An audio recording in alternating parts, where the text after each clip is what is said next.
Assalamualaikum warahmatullahi wabarakatuh. Anda rindu mendengarkan kajian-kajian dari ustadz-ustadz kita dari Aceh? Kunjungi channel YouTube Maulizul Akbar NAD. Subscribe, like, share, komen.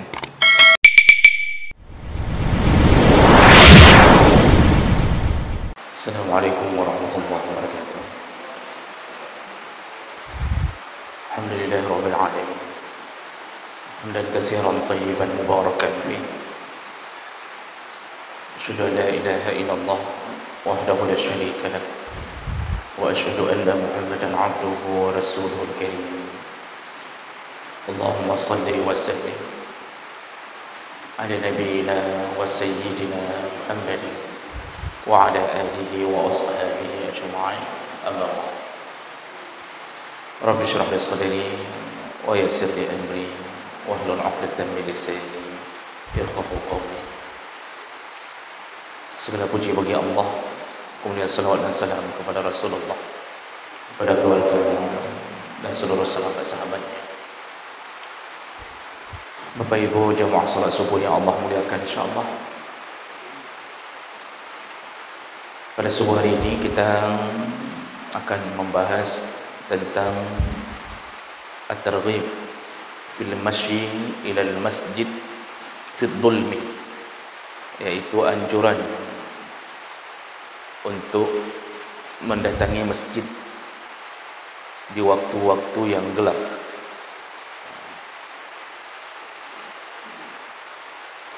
Ada banyak hadis yang mengatakan tentang begitu mulianya orang-orang yang mendatangi rumah Allah untuk berjamaah di waktu-waktu yang gelap. Yang dimaksud adalah waktu salat Isya dan salat subuh. Di antara hadis-hadisnya yaitu An Buraidah radhiyallahu anhu anin Nabi sallallahu alaihi wasallam qala Rasulullah sallallahu alaihi wasallam berkata, Basyiril masya'in, kabarkanlah berita gembira, kata Rasulullah, kepada siapa? Al-masya'in fid dhulm, yaitu orang-orang yang berjalan di waktu gelap, ilal masajid, mereka menuju ke masjid-masjid Allah, bin nur at-tam yaumal qiyamah. Nanti berita gembiranya adalah nanti di hari kiamat mereka akan mendapatkan cahaya yang sempurna. Dalam hadis yang lain Rasulullah sallallahu alaihi wasallam menyebutkan, innallaha, sesungguhnya Allah, la yudhi'u lilladhina yatakhallaluna ila almasajid fi dhulami binurin sati' yaumal qiyamah. Sesungguhnya Allah akan menerangi orang-orang yang pergi ke masjid atau melakukan jamaah di masjid fi dhulami, di waktu-waktu yang gelap atau dalam kegelapan, binurin sati', Allah akan memberikan mereka cahaya yang terang benderang yaumal qiyamah, di hari kiamat. Dalam hadis yang lain Rasulullah sallallahu alaihi wasallam menyebutkan dari Abi Umamah radhiyallahu anhu anin Nabi sallallahu alaihi wasallam qala Basyiril mudlijin ilal masajid fi dhullami bimanabirin minan nur yaumal qiyamah. Kabarkan berita gembira wahai Muhammad, atau Nabi yang mengatakan kabarkan berita gembira kepada mereka yang berjalan di dalam kegelapan menuju ke masjid-masjid Allah hari kiamat nanti mereka akan diberikan mimbar, manabir mimbar, atau mereka akan diletakkan di atas panggung minan nur, dan panggung itu terbuat dari cahaya. Yaumal qiyamah, itu semua terjadi nanti di hari kiamat. Yufza'un nas wala yufza'un, ketika orang-orang di hari kiamat merasa takut, tapi mereka tidak pernah merasa ketakutan. Jadi Bapak Ibu yang Allah muliakan, ini masih banyak hadis-hadis yang lain yang riwayatnya berbeda namun maksudnya sama, yaitu tentang begitu hebatnya orang-orang yang tetap mendatangi masjid Allah walaupun di dalam kegelapan. Dari hadis-hadis tadi kita bisa ambil beberapa garis besar. Yang pertama, Rasulullah menyebutkan basyir, kabarkan berita gembira. Rasulullah itu diutus, wa ma arsalnaka illa basyiran wa nadhira. Muhammad itu diutus, salah satunya adalah untuk mengabarkan basyira atau nazira, memberi kabar gembira atau memberi kabar peringatan. Makanya dalam ayat Al-Quran, sepertiganya itu berita-berita basyiran dan naziran. Berita basyir yaitu kabar-kabar gembira yang akan didapatkan oleh orang-orang yang taat dan beramal saleh di dunia. Kabar gembiranya apa? Allah mengatakan banyak sekali ayat, nanti hari kiamat Allah akan memasukkan orang-orang yang beramal saleh, beriman dan beramal saleh ke dalam surga. Lalu Allah gambarkan surga itu. Allah gambarkan surganya terbuat begini, rumah-rumahnya terbuat begini, bidadarinya begini. Ya, itu semua adalah kabar gembira. Sedangkan nazira kebalikannya. Rasulullah mengabarkan semua kalam Allah yang di dalamnya juga ada peringatan, barang siapa yang bermaksiat, barang siapa yang kufur atau kafir, maka dia akan mendapatkan azab neraka. Barang siapa yang membunuh sesama manusia yang tidak berhak untuk dibunuh, maka Allah akan mencampakkannya ke dalam neraka. Nah, itu semuanya adalah kabar peringatan. Dan Allah gambarkan neraka itu. Allah gambarkan neraka itu. Dari neraka itu, kata Allah, butiran-butiran percikan apinya ketika melambung ke atas, satu butir percikan api sebesar istana, kata Allah. Satu butiran percikan api itu satu butirannya sebesar-besar istana. Artinya istana di dunia, satu butirannya. Nah, ini berbagai macam peringatan telah diberi. Nah, ini yang Rasulullah hari ini katakan kepada kita, basyir, berikanlah kabar gembira. Kalau sudah Rasulullah yang katakan, kalau sudah Allah yang katakan, adakah yang lebih jujur daripada Allah dan Rasul? Tidak ada. Tidak ada yang lebih jujur perkataannya kecuali yang keluar dari Allah dan Rasul. Sampai Allah mengatakan, "Waman asdaqu minallahi hadisa." Adakah perkataan yang lebih jujur daripada perkataan Allah? "Waman asdaqu minallahi qila." Adakah yang lebih jujur daripada perkataan Allah? Kalau Nabi Muhammad, jangan ditanya, dari kecil sudah mendapatkan gelar Al-Amin, si jujur. Beliau tidak pernah berbohong sepanjang hidupnya.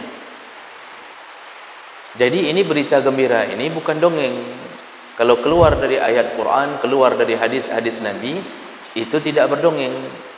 Nah, kita manusia kadang-kadang sering tidak benar. Kita kabarkan berita gembira, tetapi buktinya belum tentu. Ini misal kita mau ambil rumah di satu komplek, rumahnya rumah KPR. Dikabarkan oleh developernya, nanti dalam komplek ini akan ada taman bermain anak-anak. Nanti dalam komplek ini ada musalla. Dalam komplek ini ada balai pertemuan.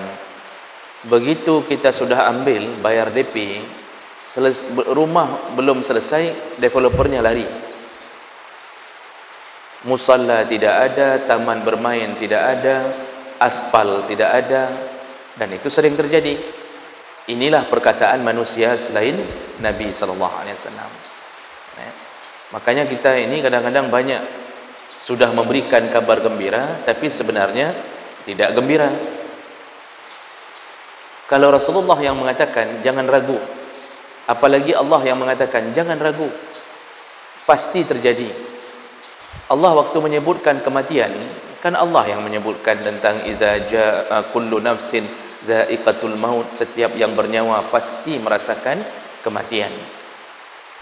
Dalam ayat lain, iza jaa ajaluhum la yastakhiruna sa'ata wa la yastaqdimun.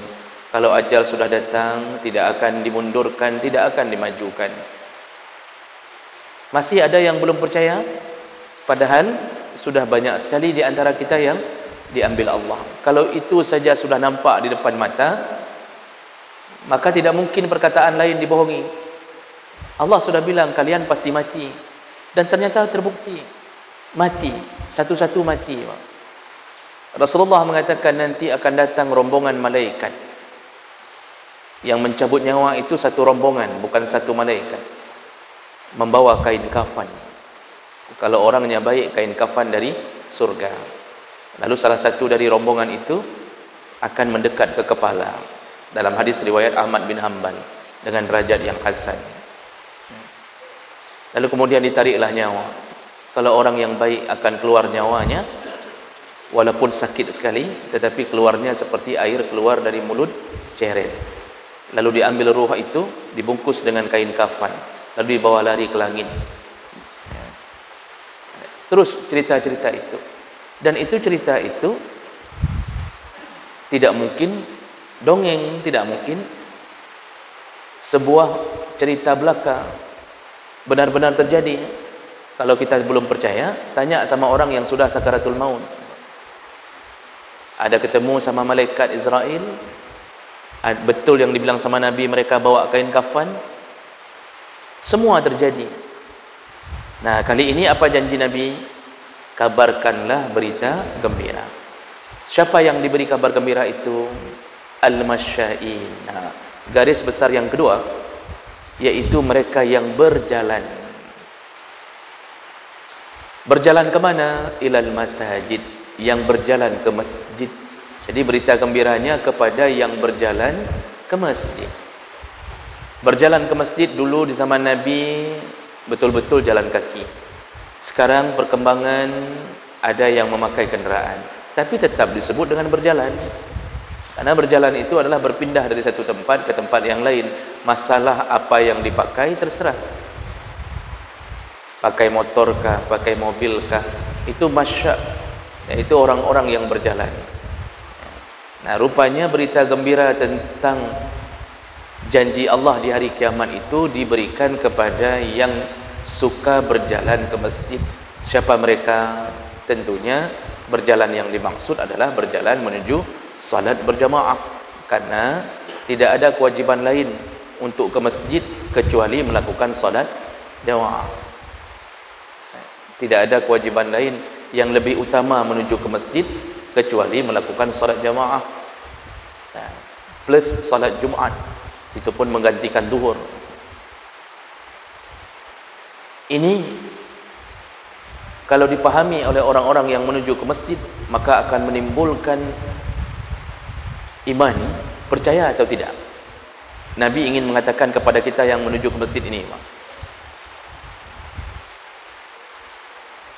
kalau percaya, maka kita telah membenarkan adanya Allah, kita telah membenarkan bahwa Allah itu dengan semua janjinya pasti benar. Maka iman itu bermain. Hari ini yang membuat kita kuatkan iman, bukan otot. Banyak orang yang lututnya kuat tapi tidak sampai ke masjid. Banyak anak-anak muda kuat sekali tapi enggak sampai ke masjid. Tapi orang tua rambut putih, sakit-sakitan, umur sudah 60 tahun ke atas, berbagai penyakit menyerangnya, tapi sampai ke masjid. Maka siapakah yang membuat kita hari ini bisa sampai ke masjid? Yaitu iman. Iman itu lebih kuat daripada apapun. Kalau iman sudah di dada, tidak ada satu makhluk pun yang ditakutinya kecuali Allah. Makanya orang yang berjihad fisabilillah itu kan jihadnya dengan iman. Pedulikah mereka dengan pedang yang menusuk kulit? Tidak. Padahal sakit, tapi enggak peduli. Mau dibacok berulang-ulang, tidak dipedulikan. Nah, ini kapan terjadi ini? Ketika iman sudah bicara.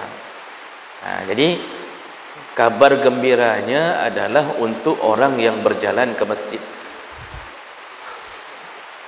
Dan lebih istimewa lagi, ternyata kabar gembira ini untuk orang yang berjalan ke masjid fi dhulami, yaitu yang berjalan di dalam kegelapan. Dia menuju ke masjid dalam kondisi gelap. Gelap ini kalau di masa Rasulullah, masa sahabat, memang betul-betul gelap.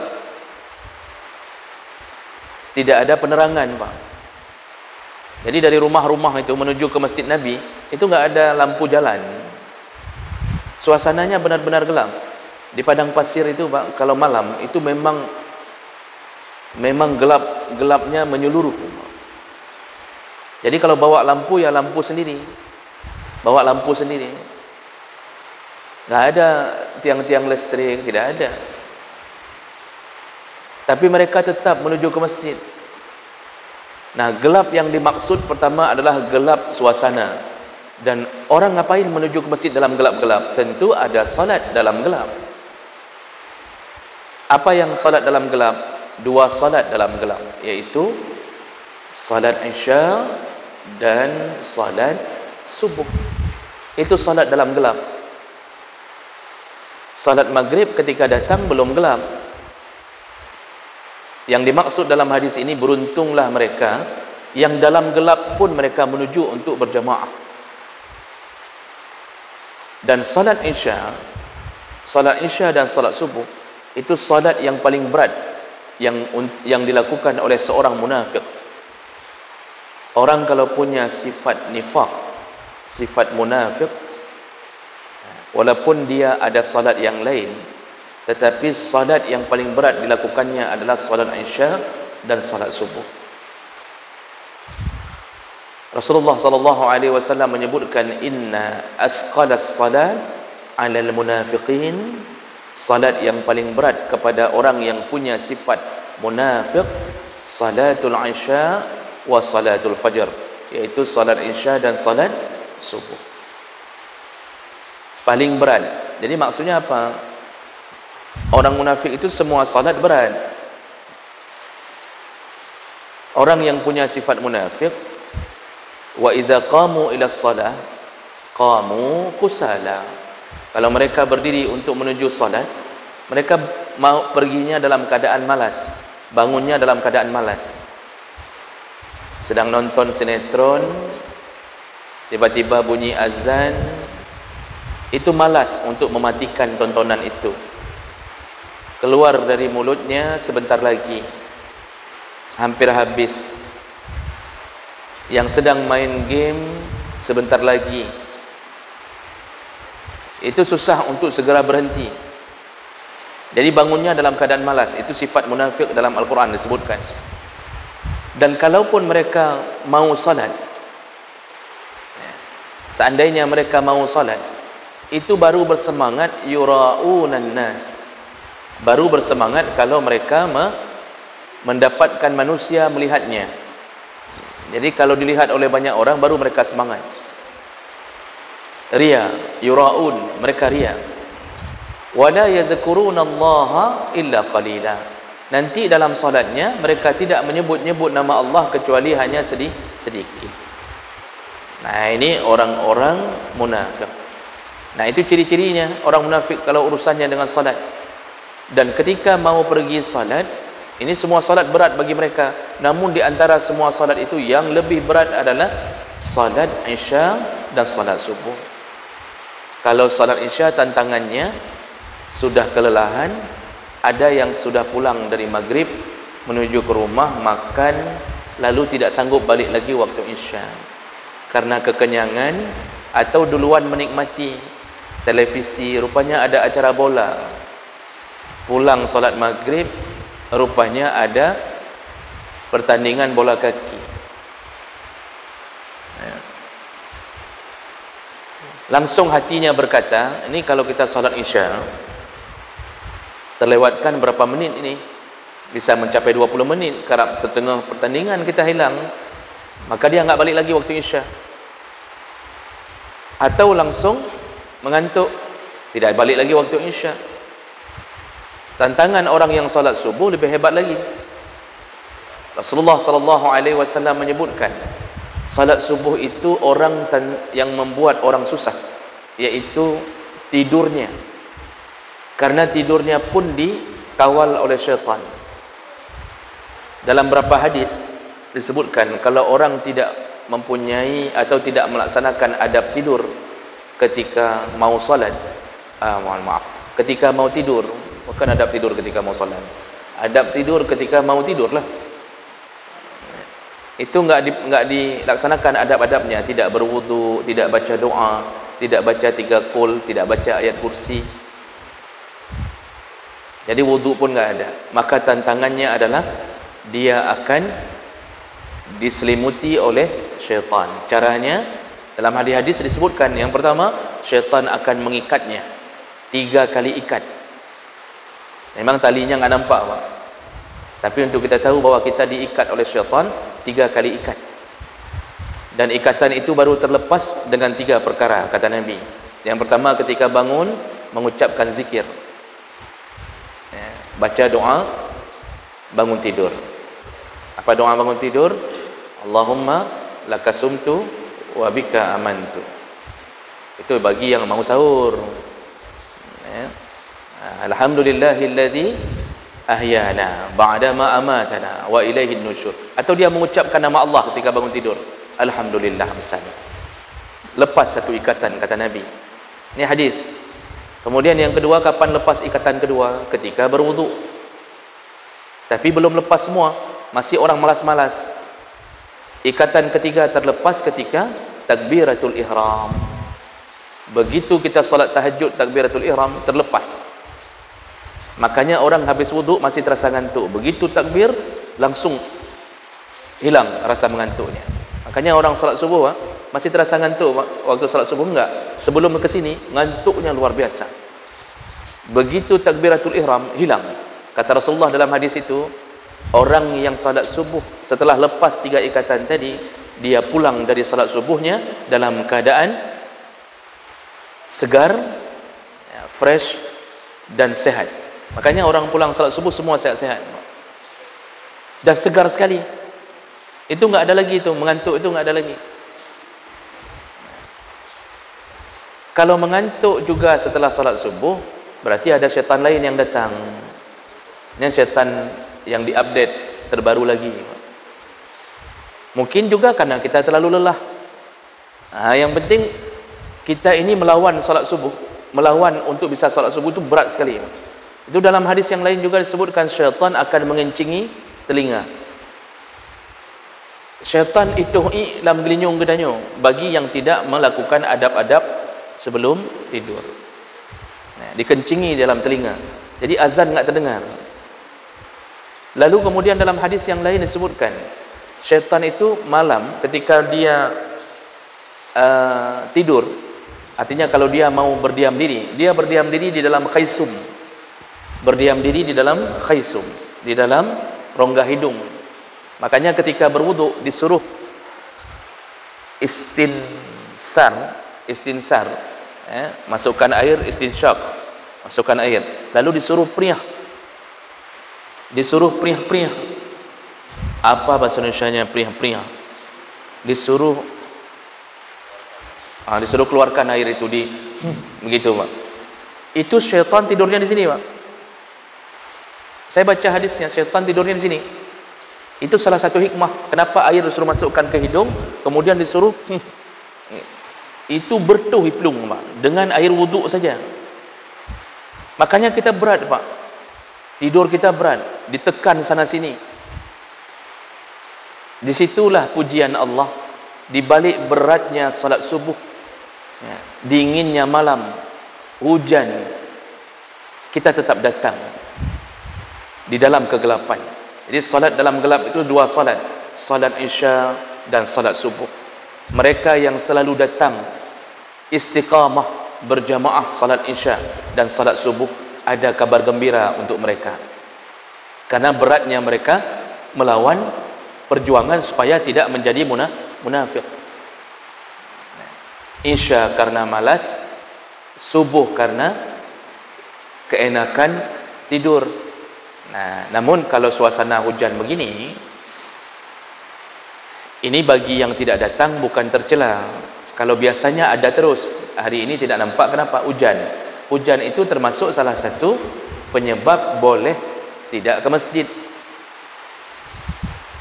Boleh tidak ke masjid. Bagi mereka yang selalu di masjid setiap subuh, subuh ketika hujan enggak datang, pahalanya sempurna walaupun salat di rumah. Tapi yang istiqamah sebelum ini, istiqamah selalu ada. Tiba-tiba hujan, enggak bisa ke masjid, payung enggak ada, kenderaan enggak ada, susah menuju ke masjid, apalagi jauh, tidak datang, sempurna pahalanya walaupun berjamaah di rumah atau salat sendiri di rumah. Bahkan kalau hujannya terlalu lebat, angin kencang, kan Rasulullah menyuruh menambahi kalimat azan.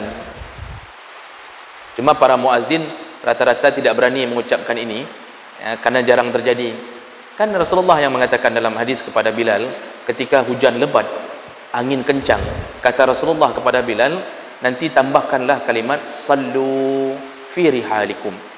Nah, dalam hadis yang lain, sallu fi buyutikum. Itu kalimat azan ditambahi. Setelah hayya 'alas salah, hayya 'alal falah, disebutkan sallu fi rihalikum.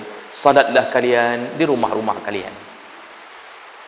Itu langsung muazzin yang mengatakan. Kan tugas muazzin memanggil orang, tapi ternyata Rasulullah menyuruh panggil mereka untuk tahu sudah datang waktu salat, lalu suruh salat mereka di rumah. Kalau keadaannya kencang, angin kencang, cuaca tidak bersahabat seperti hujan lebat, itu boleh salat di rumah.